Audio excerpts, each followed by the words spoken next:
Tonight on CTV News, major ruling on the Lapu-Lapu festival attack. Certainly, the community is anxious and wants answers. Why a judge found Adam Kai-G Low mentally fit to stand trial. The new charges facing the murder suspect.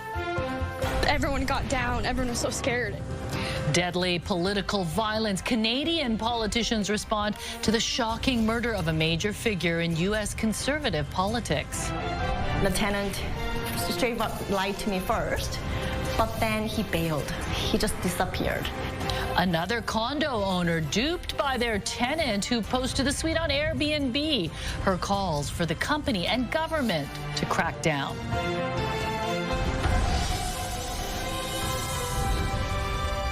This is CTV News with Mi Jung Lee. Good evening. Thanks for joining us. A judge has ruled the man accused of intentionally driving an SUV into a crowd of people at the Lapu-Lapu Day Festival is fit to stand trial. Adam Kai-G Low was charged with 11 counts of second-degree murder, and as CTV's Ben Milger reports, police announced today Low will also face 31 counts of attempted murder. Appearing by video from a secure mental health facility, Adam Kai-G Low did not speak as the judge read out a decision on his fitness to stand trial. A sweeping publication ban prevents CTV News from sharing most details from the hearing, which took place in July. At that time, 2 forensic psychiatrists testified about their observations of Low during his time in custody. Based on their evidence, Judge Reg Harris deemed Low fit for trial. Many people in the community want to see this go to trial, and so I think that is why this brings relief to the community in terms of getting a fit to stand trial ruling today.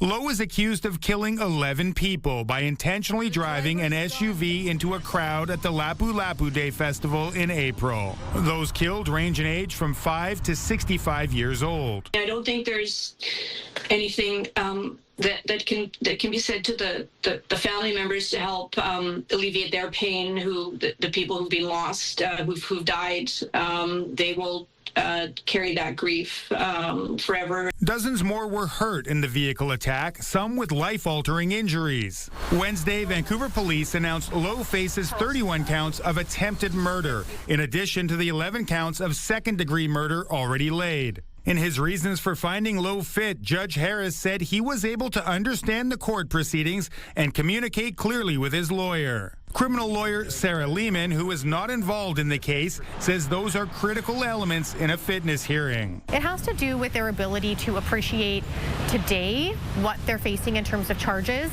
the trial process, and their ability to engage with that trial process in an effective manner. A finding of fit to stand trial does not preclude Low's lawyer from raising a defense of not criminally responsible on account of mental disorder, which has to do with a person's mental state at the time a crime is allegedly committed. No date has been set for Low's next court appearance. He remains in custody under the care and observation of mental health professionals. And Ben Milger joins us now. Ben, there is an application to lift the publication ban. Where does that stand? Mi Jung, that application was brought by a consortium of news outlets, including CTV. Previously, Judge Harris said there was a possibility he would rule on that today, but he has put that over until tomorrow afternoon. Depending on what he decides tomorrow evening, we may be able to share more details of what we heard in that fitness hearing. Mi Jung? All right, thanks for this, Ben. The man accused in connection with a triple stabbing at a festival in Vancouver's Chinatown 2 years ago was cross-examined today. Blair Donnelly is on trial, charged with 3 counts of aggravated assault. CTV's Martin McMahon has more from BC Supreme Court. Blair Donnelly spent his day being cross-examined by the Crown. He spoke of his feelings and actions on the day of the attack on September 10th, 2023. Donnelly was on an unescorted day pass from Colony Farm Psychiatric Hospital at the time. The 66-year-old acknowledged he was mentally sick when he stabbed the 3 people, adding he was morally sick. Donnelly said he felt God wanted him to carry out the attack, and also talked about having a delusion around the time of the stabbings that men wearing balaclavas were going to abduct him in a white van. On the stand, Donnelly has said he has felt in his heart that God wanted him to hurt someone. As for the moment right before the attack, he said it was as if a light had gone on, indicating he understood what he was supposed to do in terms of carrying out the assaults. Much of the early cross-examination focused on Donnelly's time at the Colony Farm Forensic Psychiatric Facility in Coquitlam. He was asked if he would prefer to go to Colony Farm rather than prison, and he said, all things being equal, yes. The cross-examination also explored a self-assessment tool Donnelly had been instructed to use to help him manage his mental illness, but he acknowledges he did stop using it at some point, but didn't know when or why. Donnelly has pleaded not guilty, but on the stand has acknowledged that he carried out these stabbings. He has a history of violence and in 2006 fatally stabbed his 16-year-old daughter. In that case, he was found ultimately not criminally responsible due to a mental disorder. Martin McMahon, CTV News, Vancouver. Charlie Kirk, the American activist and highly influential conservative commentator, is dead. He was shot while speaking at a campus event in Utah. Tonight, the shooter remains at large. And as CTV's St. John Alexander reports, political leaders around the world, including here at home, are condemning the attack. And a warning about the graphic content in this story. One single shot, and the crowd ran for safety. Charlie Kirk, a dominant right-wing activist, radio host, and online influencer, was struck in the neck 20 minutes after beginning his speech at Utah Valley University. Yeah, I don't know if I want to describe it again, but it was pretty traumatizing, pretty terrible. All of a sudden, in a second later, I heard a gunshot, and everybody started running in like a mob.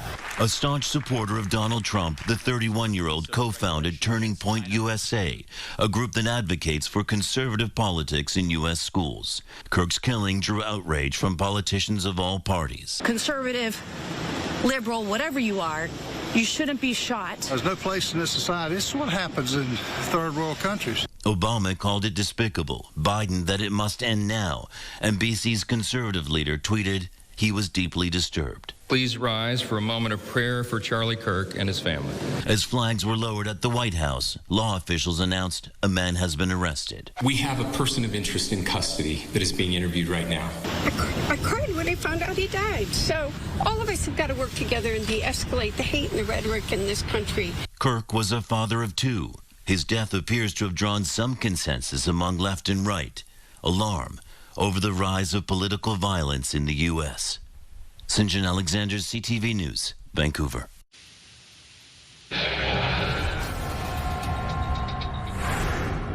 Premier David Eby is hoping that BC will play a big role in jump-starting the Canadian economy with major infrastructure projects.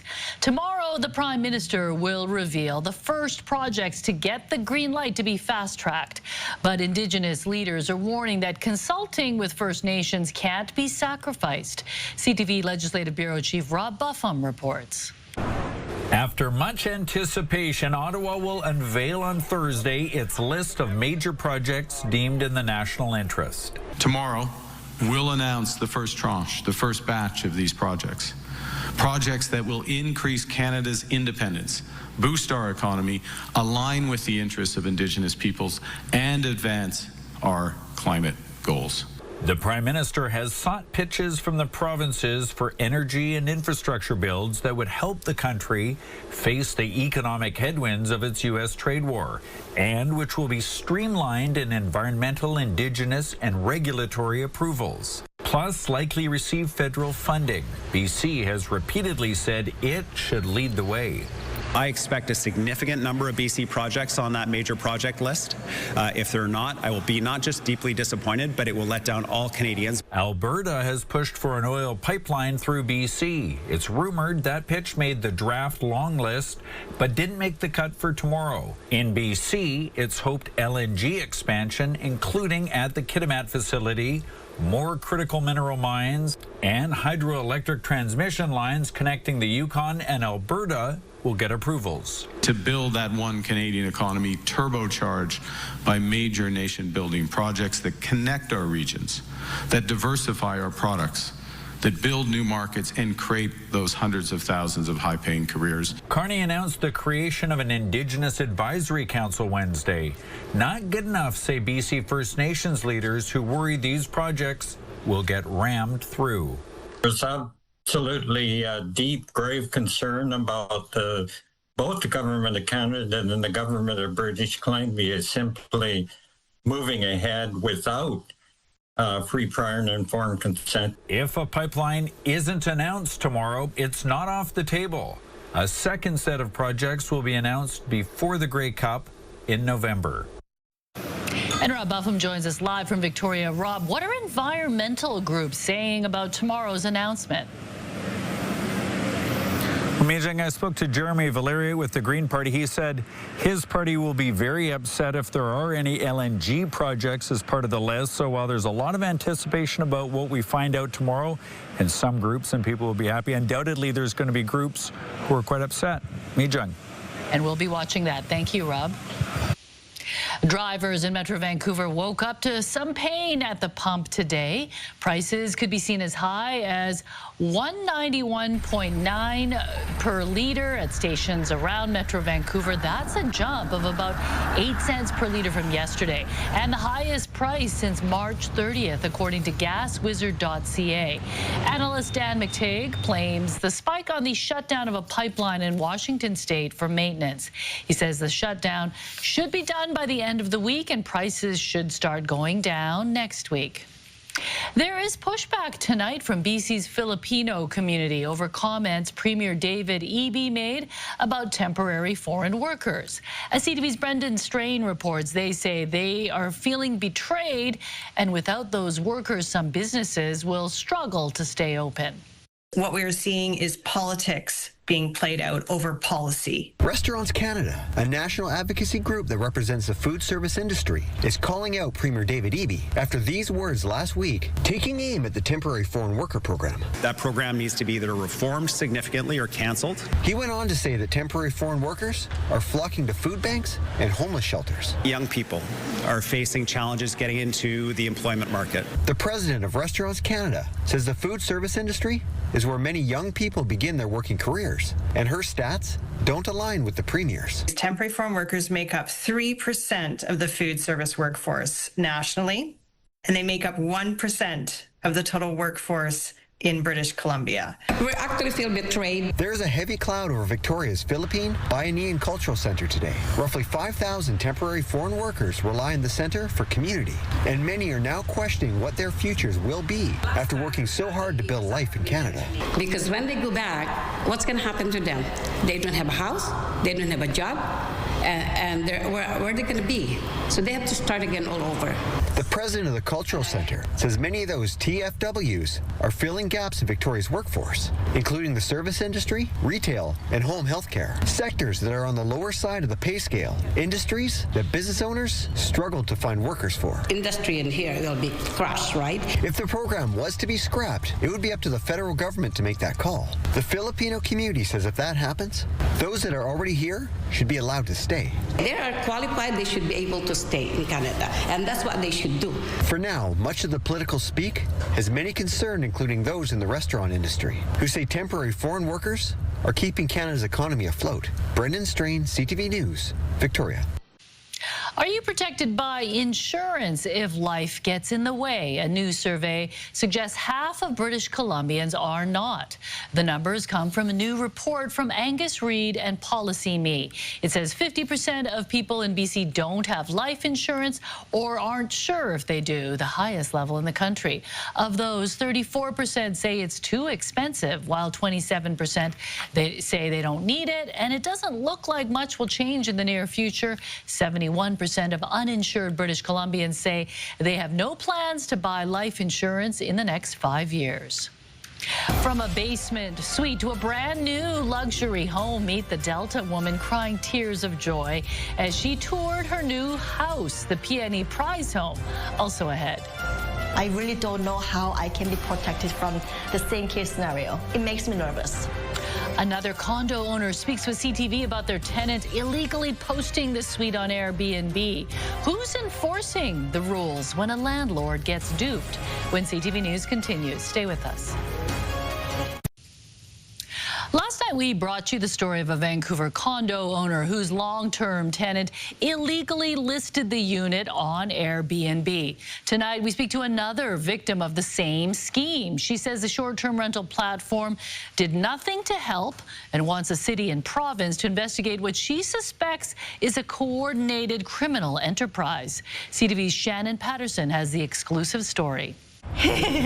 With help from her family, Sylvie Kim is getting her downtown Vancouver condo ready for the rental market. Actually, we're spending a lot of money on renewing this, unit to rent it out again. Kim had no issues with her last long-term tenant until this past June. I got email from the strata saying that my unit has been used for short-term rentals, which I had no idea. So I got shocked, asked them for evidence. So then they came upstairs and knocked on the door. They found a couple visiting from Airbnb. Kim called Airbnb and customer service asked her for a link to the fraudulent listing. So then I came here to ask the guest about the link. And so they provided the link and who the host was, which wasn't my tenant. Kim gave that information to Airbnb along with proof she owned the unit and didn't authorize the listing. But she says the company would not deactivate it. They cannot take it off because then I have to talk to the host. How am I supposed to talk to the host? I don't even know them. So Kim decided to confront her tenant. And the tenant straight up lied to me first, but then he bailed. He just disappeared. For the next month, Airbnb guests kept showing up to her condo. What I ended up doing was I came this unit every single night to check if anybody checked in, right? So then I had to kick one young family out. I felt so bad about it, but I just explained them about the situation and told them to call Airbnb and ask them to find another unit because this is illegal. Kim reached out to CTV after seeing our story on Hossein Tabakoli, another Vancouver condo owner whose long-term tenant illegally listed the unit on Airbnb. The story was exactly the same and almost kind of proved my theory of this is not just one case, but this is like the organizational crime. CTV News reached out to the City of Vancouver and the Minister of Housing requesting comment on the problem of long-term tenants illegally listing their units on Airbnb, but neither would grant us an on-camera interview, instead releasing statements outlining the current short-term rental laws and telling victims of the scheme to report it. You want the city and the province to look into this? Yes, absolutely. As she prepares to list her condo for rent again, I really don't know how I can be protected from the same case scenario. It makes me nervous. Shannon Patterson, CTV News, Vancouver. And Anne is here and definitely feeling more mid-September-ish, isn't it? Yeah, still summer, right? It's not fall quite yet, but yes, cooler temperatures out there. Still pretty nice. We saw early cloud coverage. It has cleared up. This is a look at temperatures right now across the lower mainland. 20 at the harbor, 23 in Burnaby. You're looking at 24s right now in Surrey as well as in Pitt Meadows and in Chilliwack. Cooler in White Rock at 18 degrees. So as we head through the overnight, it will cloud over once again. 13 degrees is an overnight low. Tomorrow we'll do it all over again. We'll start off with cloudy skies. Clears up quite nicely with a high of 21. CTV weather brought to you by Expedia Cruises. Plan, book, and safeguard your journeys. Explore the possibilities at expediacruises.ca. And it looks like we have sprinkles in the forecast, not of the donut kind, but just of the showery kind. I've got those details coming up. Both types of sprinkles are good. Yes, are like welcome. Them. Exactly. All right, thanks, Anne.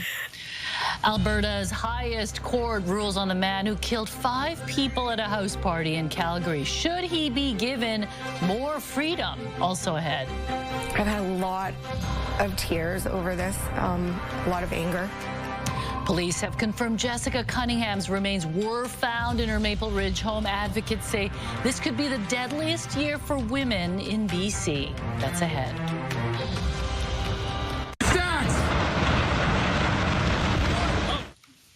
Cargo operations are back to normal in Long Beach, California after nearly 70 containers tumbled off a ship. The containers ended up scattered in the water, some with the contents spilling out. They fell from a vessel named the Mississippi yesterday morning. No one was hurt, but U.S. Coast Guard officials say the cargo vessel listed to one side, damaging a clean air barge connected to the ship. Alberta's highest court heard an appeal today for Matthew DeGrude, the man found not criminally responsible for the worst mass killing in Calgary's history. DeGrude killed 5 young people at a house party in 2014 during a schizophrenic episode. He currently lives at a group home in Calgary and is seeking more freedoms, but the review board has deemed he still poses a significant risk to public safety. His lawyer argues rehabilitation, medication, and treatment have helped him manage anxiety. A justice expert says the board has a lot of factors to balance and will err on the side of caution. This isn't punishment that Matthew's going through, and that's a really important distinction for people to understand. Some will never accept it. Some will want Matthew to be punished for what he did, but that's not where we are now. The Alberta Court of Appeal will make a decision at a later date. Actor James McAvoy had an unpleasant experience while in Toronto for TIFF. According to People magazine, the X-Men star was enjoying a quiet night at Charlotte's Room Bar on Monday when he was sucker punched by another patron. That man was reportedly being escorted from the bar for being drunk when he punched the star whose back was to the man. Toronto police say they were not notified of the incident. People says McAvoy attempted to de-escalate the situation and was seen laughing about the incident afterwards. McAvoy was attending the festival for his directorial debut, California Schemin'.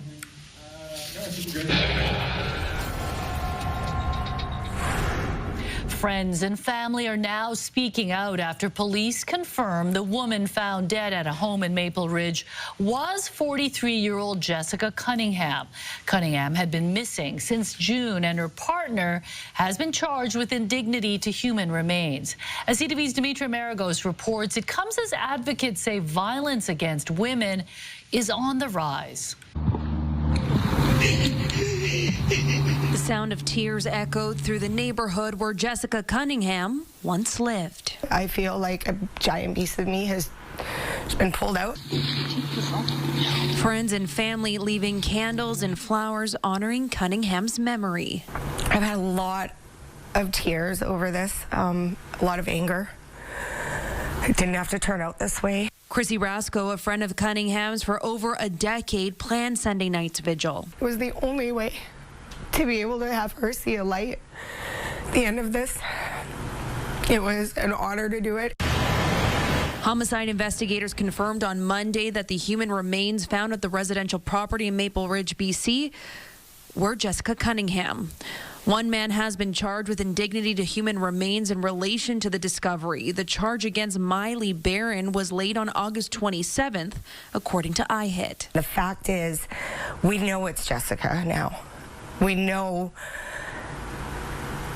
the situation of how she was found, but we still don't know what happened. Police believe Cunningham and Barron were in an intimate relationship. I guess ended up in this relationship, and none of us heard from her. Rasco, a survivor of domestic abuse, says she feels she has a responsibility to her friend. I can be that voice for Jessica right now where she can't be, and that's the hard part. It was really just painfully sad. This advocate for domestic violence victims went to Cunningham's vigil. She says there's been an uptick in violence against women. Almost 200 more victims a month reaching out to us. Adding, this could be the deadliest year that we've seen for women in British Columbia and in Canada. McDougall says she's calling for action. This is a public safety crisis that requires urgent action. Rasco says simply, it's important for others to speak out. You don't know who's going to be able to intervene and help you, but the most important thing is speaking up against these things. Dimitri Maragos, CTV News, New Westminster. An unusual discovery at a popular Vancouver Island park, a python in a pillowcase. What else rescuers found with it? Also ahead. You know, I've lived in a basement suite my whole life. Oh. And this is just so amazing. A life-changing moment for the winner of the Peony Prize home. Meet the Delta woman who will have many firsts when she moves into her luxury home. That's ahead.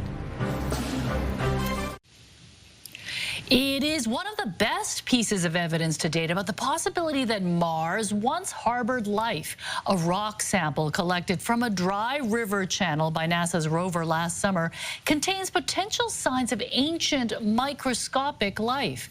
The rock is believed to have formed more than 3 billion years ago. The space agency examined the data for a year and couldn't find another explanation. But the minerals spotted in the sample also can form through non-biological processes. Scientists stress that in-depth analysis is needed before reaching any conclusions. A group rallying in Calgary today wants to protect Alberta's wild horse population. The group wants the province to reconsider its plans to remove some horses and use contraception on the unique species. CTV's Alicia Fieldberg reports. Hands off our wild horses. Wild horse advocates gather outside the provincial building in Calgary to collect signatures for a petition. Well, I traveled from Medicine Hat about 3 hours because I am passionate about saving the wild horses of Alberta. They want the province to buck plans to remove some of the horses and give birth control to others, saying reducing the population of roughly 1,500 could lead to its demise. They're actually starting a program now that could lead to an equine genocide. The province says the plan was developed with input from stakeholders, including ranchers, scientists, RCMP, Indigenous groups, and horse advocates. And throw all that work out because of a petition, I'm not sure if that's a wise use of energy and time. The province has said the wild horses destroy the land. A 2015 range health report found most damage came from clear-cut logging, off-road vehicles, and cattle. Biologists say the wild horses have natural predators and benefit the ecosystem. It's managed to reintroduce them to North America 400 years ago, so they're really a returned native species. The evidence all points in that direction. Advocates want to see the animals protected. On Sable Island, they're a protected species of wild horse. There's actually a protected band of wild horses up in northern Saskatchewan as well. Some invited Alberta's leader for a tour. I do have a challenge for Danielle Smith, our wonderful premier. I'd like to see her come out on a ride-along and learn the actual facts and the truth about our wildies. This group says more than 15,000 Albertans signed the petition against the birth control and removal of wild horses. These horses are unique to Alberta. That was determined by the University of Calgary, a geneticist. And once they're gone, they can't be reproduced. Alicia Fieldberg, CTV News, Calgary. Turning to a very unusual rescue here on Vancouver Island, a ball python was found wrapped in a pillowcase at Souk Potholes, and the large snake wasn't alone. Animal shelter staff say the python, now named Ivory, was found in a box in the parking lot. A rat was also found in the box, now nicknamed Sable. The female python was found to have some injuries to her head and is receiving care. Staff say it's a sad reminder that exotic pets are often abandoned when their owners are not prepared to look after them. Both animals will soon be ready for adoption. A firefighter on Vancouver Island made an unusual rescue earlier this week. Dashwood Fire Captain Willow Bloomquist says she was driving to work on Monday morning when a barred owl popped out of the ditch and hit her car's mirror. She took the bird to the North Island Wildlife Recovery Center and learned its spine was inflamed. Bloomquist says nocturnal animals shouldn't be out during the day, and this may have been preventable. Typically it comes from the idea that we think that we can throw our fruit, apple cores, banana peels, etc., out the window as we're driving because they will eventually, go back to the earth. But what ends up happening is those attract mice, rodents, etc., which, as we know, is owls' food. So you end up with owls on roadsides going for the mice that are going for the apples or the banana peels, and that's often how these animals are getting hit. The owl is expected to make a full recovery. Getting on board with cleaner transportation, Canada's first zero-emission locomotive, also ahead. gosh, look at this. Oh my gosh. She's never had a dishwasher in her life. Now she's overcome with emotion, touring the PNE prize home. Meet the lucky winner ahead. Plus, accidental tourists, how a pair of TikTokers expecting a flight to Nice ended up in North Africa. Stay with us.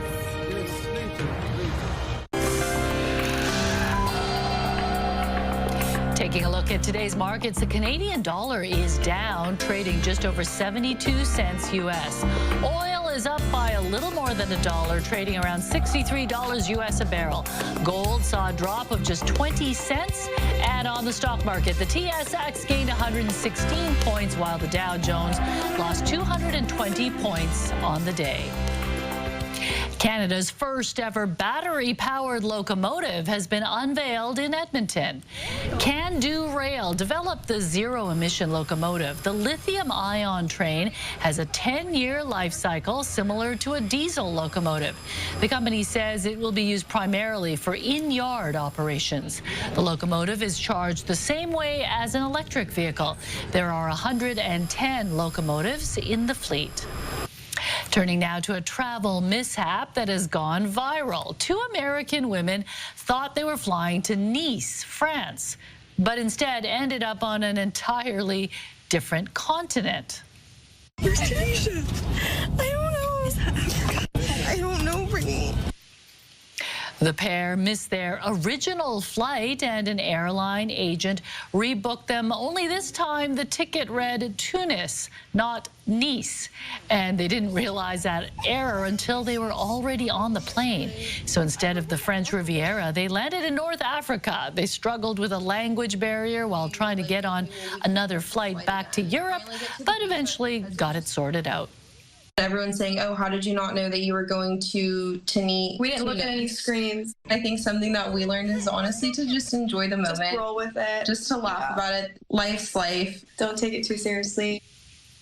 Their telling of the tale on TikTok has racked up millions of views. And while many say it's the ultimate travel fail, the pair says it's a reminder to just enjoy the journey.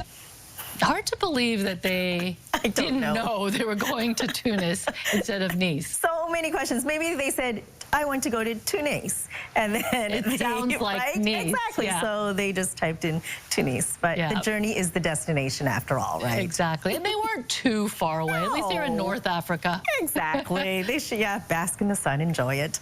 All right, for us, we're seeing more sunshine as well as we head into tomorrow. So here's a look at our special air quality statement still in place for the central interior, and that will continue into the next 48 hours. Similkameen included in that as well because of the wildfire smoke. We do have a low offshore. That is for the north coast. You will see wet weather starting tonight, and it'll continue into tomorrow morning. As you can see on our storm tracker, it will be heavy at times, especially for the north coast and Haida Gwaii. It slowly eases as we head into the afternoon with some cloudy periods through the afternoon hours for the south coast and southern interior.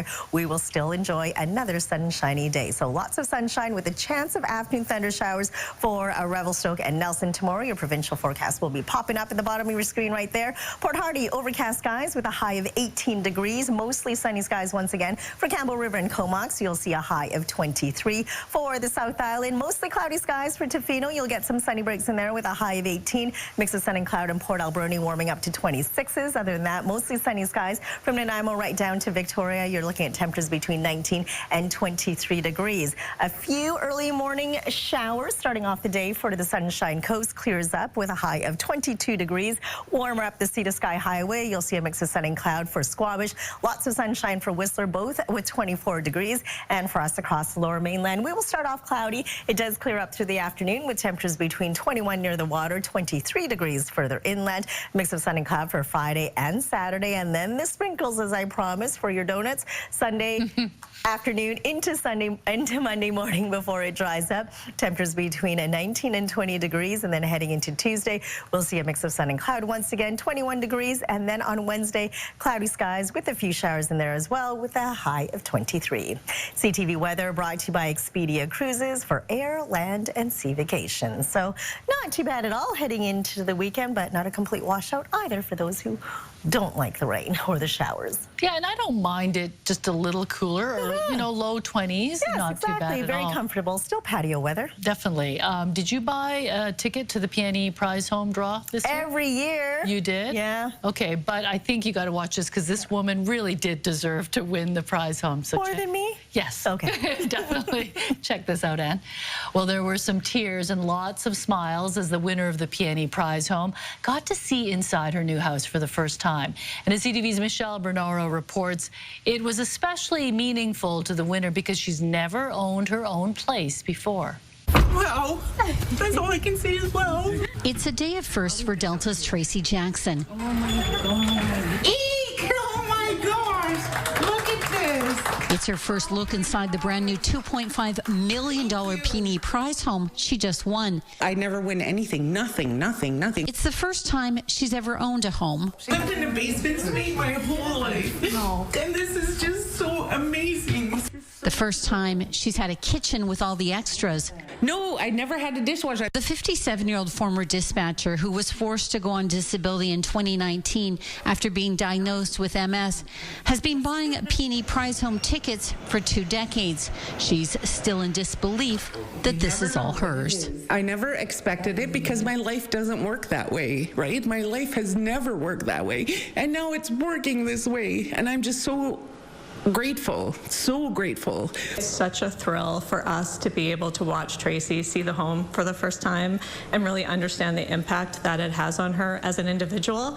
I would tell you there is not a dry eye in this house right now behind me as we're listening to Tracy also tell her story. The PNE has been doing a prize home for more than 90 years. The Langley home comes fully furnished and features 3 bedrooms and 3.5 bathrooms. It has a legal 2-bedroom suite. Saying she is no longer afraid of her future, Jackson, along with her partner, will move in next month. So excited, so very excited. Michelle Bernoro, CTV News, Langley. Oh yeah, and there's Homeward Bound is still ahead, our new weekly segment featuring local rescues in need of a forever home, plus paddling with a purpose. Adam finds out why a Ladysmith man attempted to circumnavigate the island on a stand-up paddleboard.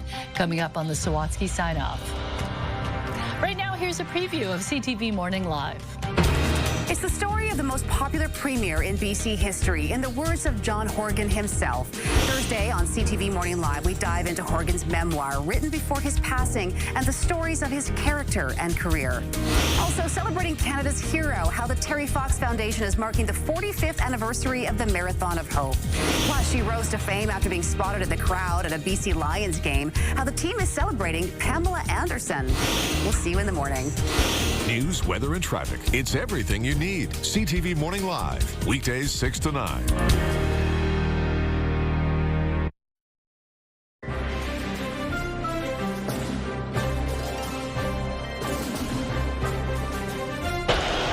Swung on it deep to left field. Way back. It is a grand slam home run. Who Killed the Montreal Expos? A documentary about Quebec's former MLB club is coming to Netflix. Fans will get a behind-the-scenes look at some of the decisions that resulted in the team leaving Montreal for Washington, D.C. The doc, featuring interviews with Hall of Famers Pedro Martinez, Vladimir Guerrero, and Larry Walker, premieres on October 21st. Fans are getting their first chance to get tickets for next year's FIFA World Cup today. However, if you want to get your hands on tickets, you'll need luck on your side. If you are a Visa card holder, you can enter the draw for tickets for all 104 matches. The lottery is open to fans from all across the globe, not just the host cities. A random draw will be held after the pre-sale closes on September 19th at 8 a.m. with winners to be notified about a specific time slot to purchase their tickets. If you aren't one of the lucky ones this time, you'll have another opportunity to try and snag tickets next month.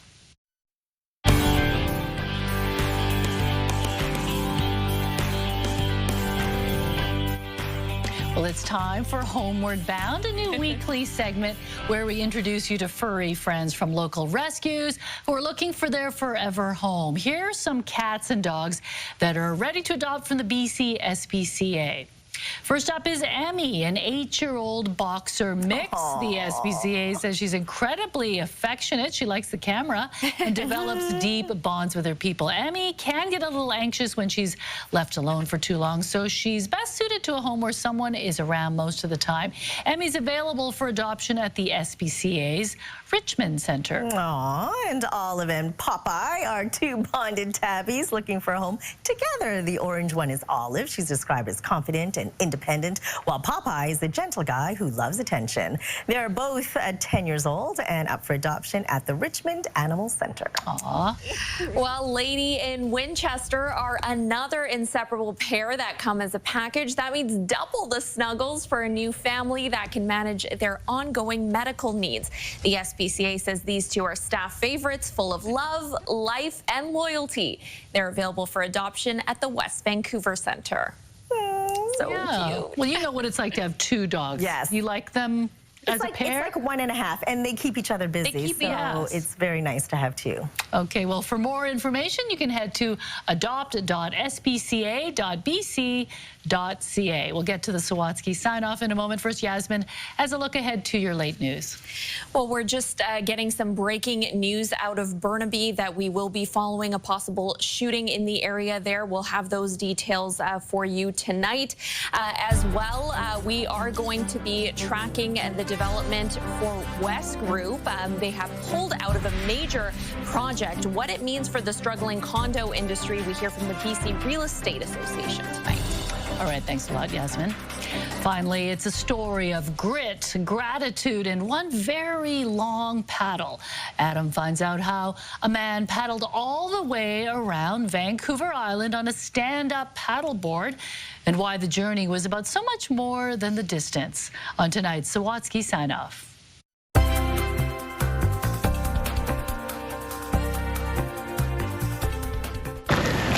Before he ever considered carrying his board to this beach, Paul Vercher was struggling to walk after breaking his ankle bad. And she looked at me and said, "You're going to be in pain for the rest of your life." And I'm like, "No, I'm not." I was like, "What are you talking about?" Although the doctor was right, Paul endured all sorts of extreme activities for more than a decade until he had no choice but get a transplant.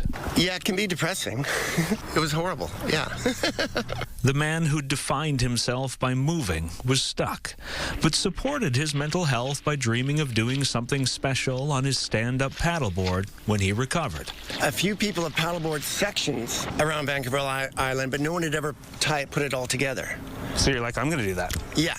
So Paul mapped a route round the island, about the same distance as Vancouver to Saskatchewan, packed his board with the basics, and paddled off. But things did not go according to plan.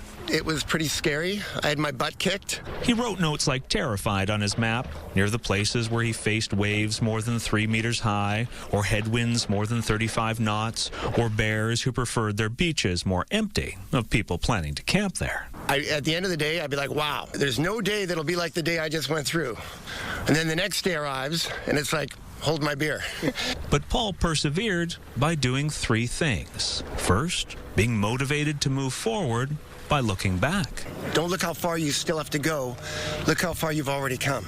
Second, being inspired by his surroundings. I mean, even though every day was challenging, there was always beauty. And finally, instead of being daunted by one big goal, staying focused on every small moment. 1 meter becomes a kilometer becomes 10. And next thing you know, you've paddled 1,300 kilometers around Vancouver Island. And Paul finally achieved his goal, returning to the same beach he'd left after 36 days. I was expecting a crowd of thousands. And there were 3 or 4 people here. But then again, Paul's expedition was never about recognition. This was always a journey to overcome adversity and discover gratitude. To try to appreciate every day that I had. Adam Sawatsky, CTV News, Ladysmith. Oh my goodness. Wow. Incredible. How did he do that? I have so many questions for him. Me too. So all his camping gear is on the paddle with him, but what about his food and his cooking gear? I can barely pack for 3 days of camping. Yeah, exactly. 3 hours. the whole time, too. Yeah, like exactly. Well, maybe he did walk in and get some restaurant food. We'll give him that. Yeah, That's okay. Very inspirational, though. Amazing. All right, also amazing, a spectacular sunset in Haida Gwaii. Take a look at this gorgeous photo. Thanks, Nora, for sending this beauty in. And we want to see your scenic snapshot as well, so email us at scenicsnapshot@ctv.ca. I love the beechwood on there. That is gorgeous, contrasting with the sunset. I got to go to Haida Gwaii. Yes, I know. I was going to say on my bucket list as well. I'll add it to the list of places to see in BC. All right, thanks for joining us. Yasmin will be back at 11:30. Have a great evening.